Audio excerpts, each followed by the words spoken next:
Good morning, I'm Frank Buckley. California wildlife officials are pushing for stronger protections from mountain lions, while they say the cats face grave danger living here in Southern California. And good morning, I'm Megan Tellis in Anaheim, right outside of Anaheim High School. School is in session this morning after that incident yesterday. 7 students plowed into, they were cross-country runners on an afternoon jog when a vehicle came running into them. What happened? How are they doing this morning? We're hearing from parents and students. Good morning, I'm Trevor Shirley live in Washington. The U.S. has seized a Venezuelan oil tanker.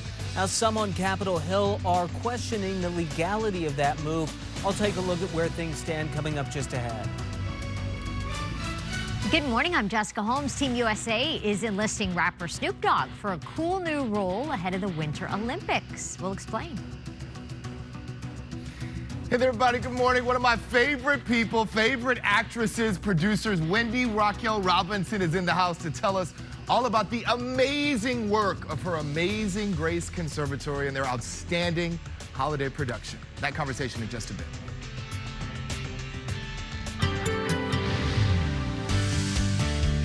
And if anything, the weather has been consistent since the beginning of December. Clear skies and warm temperatures.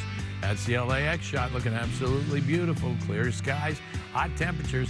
Coastal today 71, downtown 84, 89 degrees in the San Fernando Valley. High Desert 72, Inland Empire 84, and Orange County Inland all the way up to 79 degrees. Give you all the details coming up in a moment. Jessica, back to you. Mark, thank you. An Orange County man is facing charges of driving under the influence after police say he plowed into a group of student runners from Anaheim High School. They were waiting at a stoplight when the car jumped the curb. The violent crash was caught on surveillance video. KTLA's Megan Tellis live in Anaheim now with more. Megan, good morning. Yeah, good morning, Jess. It all happened yesterday around 3 o'clock in the afternoon. Think about it. Cross-country runners thinking they're just going to go on an afternoon jog. We're told more than a dozen students were out there running the streets of Anaheim, which they typically do every single day. This is very routine for them, but it was when a group of 7 of those students were hit by an oncoming vehicle described as an orange Toyota Corolla. And you can imagine the students this morning, hours later, not even 24 hours later, are feeling a certain type of way. We hear from some students and a parent. Listen.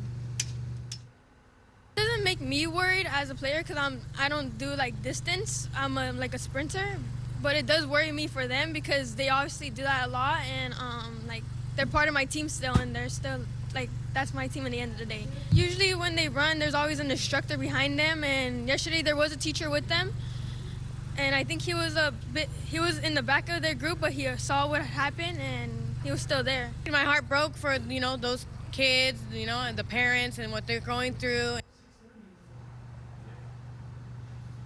Anaheim PD did release the suspect photo early this morning, said to be the driver of that Toyota. He has been identified as 27-year-old Anaheim resident Anthony Alva Palafox. He is in police custody today for allegedly being under the influence of both drugs and alcohol at the time of the crash yesterday. The incident seen here in this surveillance video. Alva Palafox driving southbound on Harbor Boulevard through the North Street intersection, hops the curb, crashes into a group of students ranging in ages, we're told, from 16 to 17 years old, both male and female students part of that large group.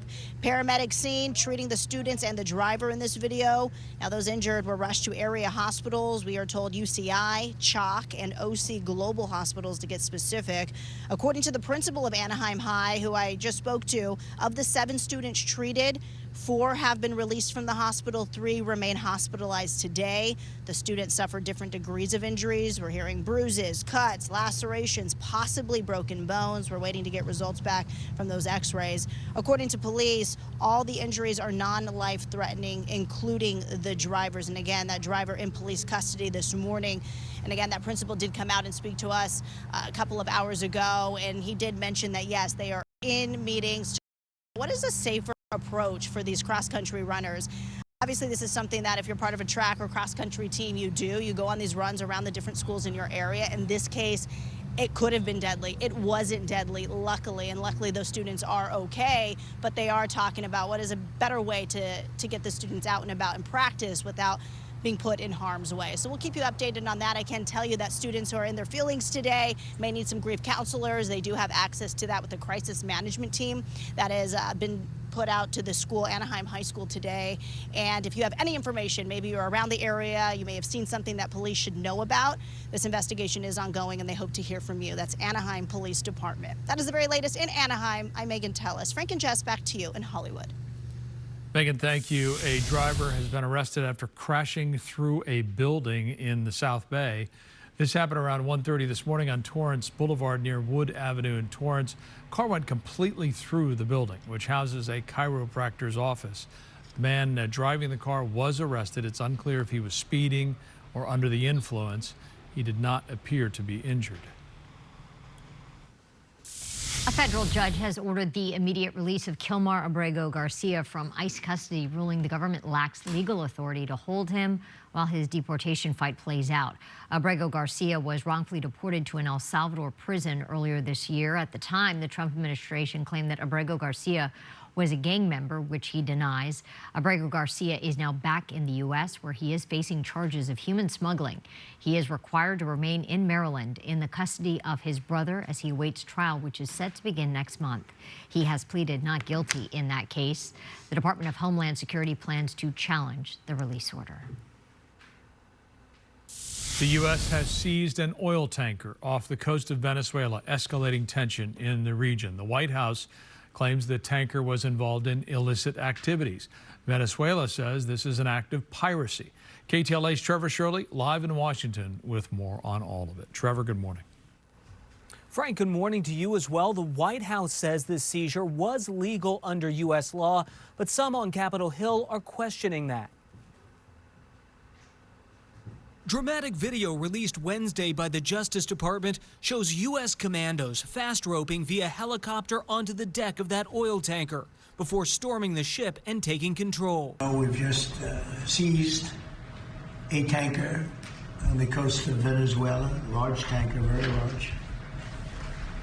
Largest one ever seized, actually. And other things are happening, so. The ship, identified as the Skipper, was reportedly carrying around 2 million barrels of raw crude. The DOJ says the tanker was allegedly moving oil illegally between Venezuela and Iran. According to the Associated Press, the tanker was previously named Adisa and was sanctioned during the Biden administration for being part of a network of tankers smuggling oil from militant groups in Iran and Lebanon. Seems to me a very dangerous escalation and the prelude to future conflict we should not be involved in. But some lawmakers already raising concerns about ulterior motives by the White House, in particular forcing Venezuelan President Nicolás Maduro from power. I'm worried about what this regime is doing with regard to Venezuela. But others are defending the White House's approach to Venezuela, saying the point is to stop drugs. The poison that Maduro is flooding into this country is killing Americans, and President Trump is fulfilling his responsibility as commander-in-chief by saying we're going to stop this poison that's killing our kids. The Venezuelan government calling the seizure an illegal act of piracy. As for the oil aboard that tanker, Well, we keep it, I guess. and the seizure comes as the U.S. continues to strike suspected Venezuelan drug boats in the Caribbean and as the U.S. military presence in that region continues to grow. That's the latest here in Washington. We'll send it back to you guys in L.A. All right, Trevor, we thank you for that this morning. President Trump's immigration gold cards have officially launched. For $1 million, the gold card offers legal residency in the U.S. like a green card with an opportunity to become a citizen. Corporations can also pay $2 million per foreign-born employee. The program is meant to replace EB-5 visas for eligible immigrant investors. President Trump says the program will bring the best and brightest to the United States and billions of dollars for the government. Heavy rain from an atmospheric river is pounding parts of Washington state, creating catastrophic flooding.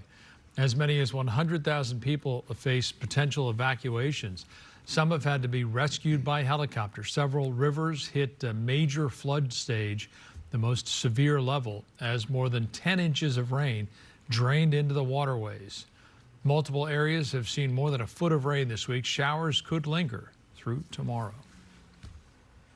They're used to rain up there, but not Yeah. Yeah. And that's the way it is just about all the way across the nation, except for here. Yeah. They're doing with the flooding. You go to Chicago and the Midwest there, they're doing with snowstorms and cold temperatures. And Northeast, that also flows through. And we've just had zero happening here. Don't tell them. Yeah, turn off your TVs if you're, no, never turn off your TVs. Yeah, back into the 80s, or back in the 80s, holding in the 80s. Then over the weekend, we're going to drop down a little bit, but that still leaves us in the 70s. At the moment already 70 degrees, and we're not even at 11 o'clock. 4 degrees cooler than yesterday at this time. And the barometric pressure with these clear, dry air conditions, the relative humidity is way down at 36%. Yesterday, 1 degree off from tying the record in 1950, 86 yesterday. 87 in 1950. Normal for this time of day is 67 degrees. Clear skies. We did have some fog once again up and through the Bakersfield area, but that'll be clearing out for this morning. Then after that, we could expect to have nothing really going on. Clear skies. We're not even talking about